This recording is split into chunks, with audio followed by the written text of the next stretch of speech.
American outlines enlightening message, why Meghan and Harry are not popular in US. Meghan Markle and Prince Harry's interview with Oprah Winfrey was praised by the American press, but US citizens are generally less convinced, a fascinating comment suggests. Media in the US has generally been very sympathetic to the Sussexes, compared to the UK where the reaction has been mixed.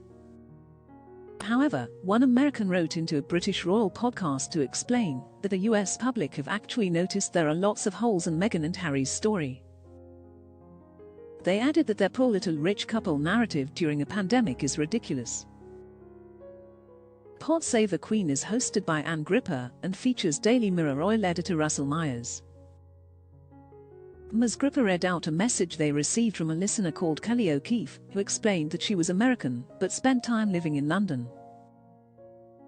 She praised the podcast for showing both sides and debunking claims made by the royal couple.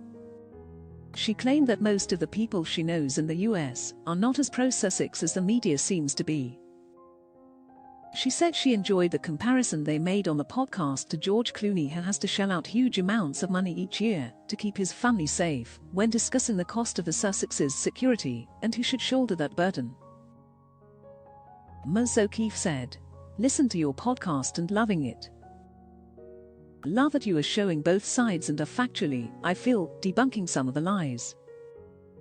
One thing I would like to point out, I am an American, but have spent some time living in London over the years, is that you just said American press post-interview seems to be pro-Sussex. True to the press but not true to the American people. Most of the people I know, and have spoken to here see so many holes in the interview, and the whole poor little rich couple during a pandemic is ridiculous. Love the George Clooney comparison. Around 17.1 million people watch the Oprah interview on CBS, according to Nielsen's TV ratings. This is more than twice as many people usually watch CBS in prime time on a Sunday night, which has an average of 6.5 million viewers. However, it is still only 5% of the US population, and pales in comparison to events like the Super Bowl, which raked in 102.1 million viewers in 2020, around 31% of the US population. This indicates that this may not have been as much of a big deal in the US as it was in the UK.